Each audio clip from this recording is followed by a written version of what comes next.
You see, most people spend their entire lives chasing money. They run after it as though it were a lover who keeps walking away. And the more they chase, the faster it escapes. It's almost comical when you step back and watch it, because the very act of running is the thing that makes the distance. People treat money as if it were the source of all their joy, their safety, their worthiness. And when something becomes the altar you worship, you don't just desire it, you fear losing it. You fear never catching it. You fear what you think it says about you. But have you ever noticed that the people who seem to attract abundance effortlessly, who live in that strange, graceful flow, are never the ones panting breathlessly behind it? No, they are the ones who walk lightly, almost playfully, as if life is a dance partner, not a battlefield. And this is where the secret begins. A secret no one ever teaches you, because society is too busy shouting the opposite. Work harder, push more, grind, hustle, clench your jaw, tighten your chest, prove you're worthy. But all that tension does something curious. It sends a quiet message into the world. I don't have. I'm afraid. I'm incomplete. And life, which is always listening, simply replies, very well. So let's begin by asking something radical, something so simple that it slips past the busy, anxious mind. What is money really? Not the paper, not the numbers, not the status we attach to it. Look deeper. Money is a relationship, a mirror, a flow, a conversation between your inner world and the outer one. And like any relationship, the tone you bring determines the tone you receive. Treat it like a desperate pursuit, and it becomes a fleeing shadow. Treat it like a rigid idol, and it becomes a cold master. Treat it with openness, gratitude, and a little humor, and suddenly it behaves like a friend eager to visit. This is the part no one teaches you, because no school, no company, no financial guru profits from telling you the truth. Money responds to the state of the one who seeks it. When your body tightens, money tightens. When your breath shortens, opportunities shorten. When your mind screams scarcity, life mirrors the echo. But when you loosen, when you stop sprinting and start seeing, when you soften the grip and let yourself breathe, you begin to move differently. You move as if you already belong in abundance. And something in the universe recognizes that posture. The chase slows. The distance closes, and for the first time in your life, money stops running. It simply turns around and notices you. If you observe your own mind carefully, quietly, without judgment, you'll notice something subtle. The very thought of money carries a charge, a flicker of tension, a tightening somewhere in the chest or the belly, like a small animal preparing to run. This is the part most people never see, because they look only at the numbers, never at the nervous system behind the numbers. But money listens there first. It responds not to your spreadsheets, not to your hustle, not to your late-night strategies, or the tight-fisted calculations you repeat in your head. It responds to the energy you hold while doing all those things. And here's the quiet truth, one that slips past most minds. Money doesn't create your state. Your state creates your money. You can force yourself into exhaustion. You can push, pull, grind, and sacrifice your peace on the altar of financial security. But if beneath all that effort there lives a quiet whisper of fear, fear of losing, fear of scarcity, fear of not being enough, then you are pushing against the current of life. It's like trying to row upstream while insisting the river is wrong. And the river, in its infinite patience, simply waits for you to stop fighting. Money behaves like that river. It doesn't respond to fear. Fear closes the channel. Fear tells the universe, I am the one who lacks. And life, being the perfect mirror, reflects exactly that. This is why people say, the rich get richer. It's not because of some cosmic favoritism. It's because abundance is a vibration, a way of being, and those who embody it even unconsciously continue to attract the reflections of that inner ease. Meanwhile, those who feel small in the presence of money, who worship it or resent it or fear it, find it always slipping through their fingers. Money amplifies whatever it finds in you. If you are generous, it expands your generosity. If you are anxious, it magnifies your anxiety. If you feel unworthy, it becomes a reminder of everything you think you lack. This is why people can win the lottery and lose it all. They change their circumstances, but they never change their consciousness. Externally rich, internally poor. To truly attract wealth, not momentarily, not accidentally, but consistently, you must stop thinking about money the way you were taught. You must stop chasing it like prey. Instead, begin thinking as wealth itself. Imagine, even for a moment, that you already have more than enough. Not in fantasy, in feeling. Notice what happens to your shoulders. Notice how your breath softens. Notice the quiet exhale your body naturally gives. That exhale is abundance. Not the money itself, but the state that money tends to follow. Because money is a guest who visits the home that feels open, warm, and unafraid. And when your inner world begins to reflect abundance, the outer world simply agrees. Look around you for a moment, not with the mind that calculates, but with the mind that witnesses. Notice how nothing in nature clutches. Nothing barges through life yelling, "Mine!" Nothing strains the way humans do. A tree doesn't sit there anxiously, hoping its leaves won't fall. It doesn't count them, protect them, hide them, or boast about them. It simply grows, releases, and grows again. The ocean? It doesn't ration its waves for fear of running out. It throws them endlessly, extravagantly, almost laughing at the human idea of lack. The sun doesn't wake each morning budgeting its light, calculating if it can afford one more sunrise. And yet, we, the creatures who consider ourselves most intelligent, do all the things that nature never does. We hoard, we fear, we grip. We act as if the universe is a vending machine running low on stock. No wonder we feel exhausted. We're trying to do what no part of life ever needed to do: control abundance. You see, this is the part no one teaches you because it cannot be taught like information. It must be noticed. It must be felt. It must reveal itself when the mind finally gets quiet enough to see the truth hiding in plain sight.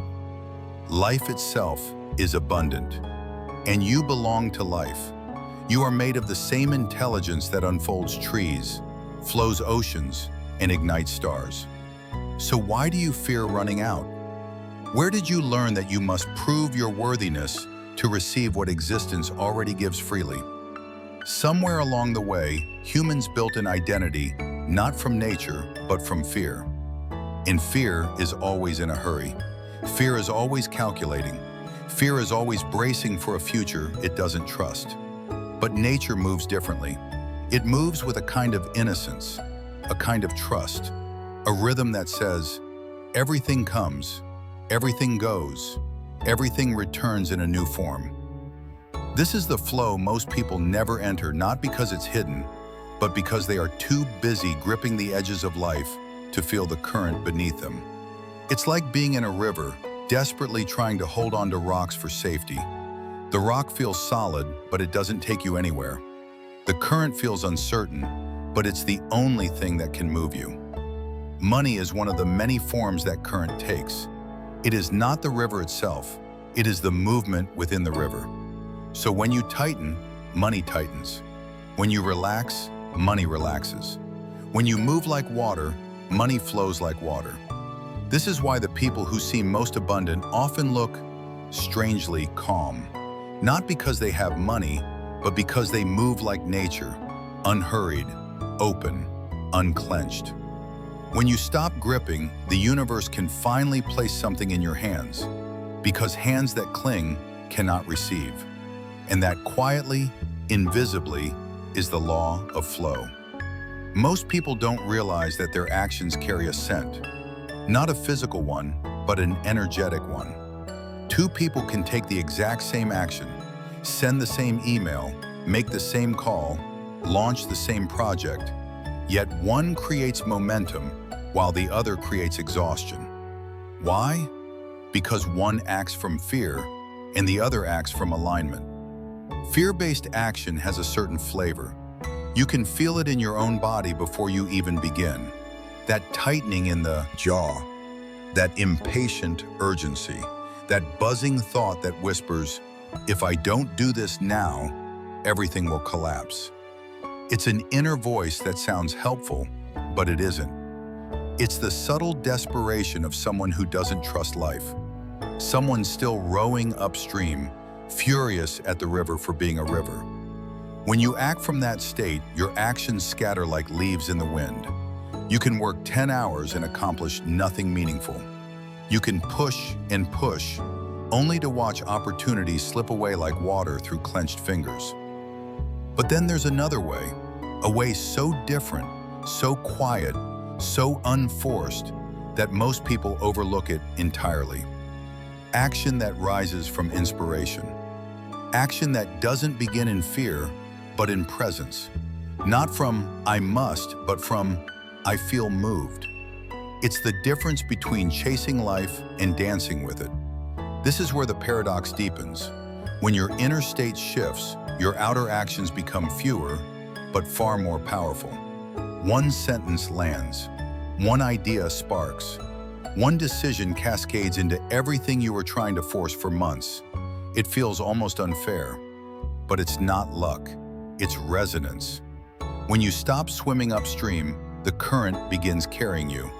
You meet the right people, not because you chase them, but because you finally relaxed enough to notice them. You get the right ideas, not from stress, but from spaciousness. You make the right moves, not by planning every outcome, but by trusting the subtle intelligence that nudges you at just the right moment. This is what Alanwatts meant when he spoke of life as a dance, not a march, not a battle, not a test, but a rhythm you move with, not against. Desperation makes you deaf to that rhythm. Inspiration lets you hear it again. It's like the difference between pushing a door and simply noticing that it opens by pulling. Most people are exhausted because they've been pushing. They've mistaken effort for effectiveness. They've mistaken friction for progress. They've mistaken stress for commitment. But success has never been about how loudly you grunt or how tight your fists are. Success has always belonged to those who know when to let the river carry them. When your inner world settles, your outer world organizes itself. Not because you stopped acting, but because you finally stopped acting against yourself. In that stillness, action becomes clear, obvious, even playful. You stop forcing, you start responding. And life, recognizing that you are finally in tune, begins to move with you. When you peel back every desire for money, every craving, every fear, every late-night calculation, you always find the same thing underneath. Not paper, not numbers, not status, freedom, safety, ease, the permission to breathe without tightening, the sense that life is holding you, not chasing you. And here is the cosmic joke. Those feelings are available now. Long before the bank account changes, long before the opportunity arrives, long before anyone else believes in you. Money is the symbol, but you are after the source. And no one ever teaches you that the source doesn't live in the future. It lives in the exact feeling you're avoiding in the present, the feeling of already being enough. You see, the universe is far less logical than we pretend. It doesn't operate on linear equations or financial timetables. It mirrors your state. If you feel unworthy, it provides more reasons to feel unworthy. If you feel abundant, even quietly, even for a breath, it begins rearranging the world to match that vibration. It's not magic, it's not fantasy, it's alignment. You cannot receive as the version of you who believes you have nothing. You can only receive as the version of you who remembers that you are everything life has ever needed to express abundance. This is why the moment you stop chasing money, money finds you. Because you've stopped acting like the seeker and stepped into the one thing no one teaches. You are the source, not the beggar at the door of the universe, but the doorway itself. Think of children building castles on the beach. They do it with joy, with trust, with a strange wisdom we lose as adults. They know the tide will wash it away. They know nothing lasts. But they build anyway. They laugh anyway. They don't cling because they understand the rhythm of things without ever needing to name it. Imagine treating money that way. Not as a god, not as a threat, not as a scoreboard, but as sand, as play, as something that comes and goes in the great breathing of life. When you stop worshiping money, you stop insulting yourself. When you stop fearing money, you stop shrinking your own energy. And when you stop trying to control money, it stops trying to escape you. This is the shift people call manifestation. But it's really something much simpler. Your inner world relaxes. Your energy expands. Your actions become aligned instead of frantic. And life mirrors that expansion with people, ideas, opportunities, and events that feel almost too perfectly timed to explain. So I want to leave you with something simple. Not a rule, not a technique, but an experiment. For the next week, move as though you are already abundant. Not recklessly, not arrogantly, but gently, confidently, clearly. Pay your bills with gratitude instead of fear. Spend small amounts with warmth rather than guilt. Give tiny acts of generosity, even if it's just a smile, a message, a moment. And every morning before the mind wakes up fully, whisper to yourself, I am already enough. I live in abundance now. Not as a mantra of hope, but as a remembering. Watch how the frequency around you begins to shift. Watch how life softens. Watch how opportunities notice you in the way money never notices the begging, grasping version of you, only the open one. Because in the end, it was never about chasing money. It was about waking up to abundance itself. And when you wake up, truly wake, money doesn't run anymore. It returns, it circulates, it flows, and you finally flow with it.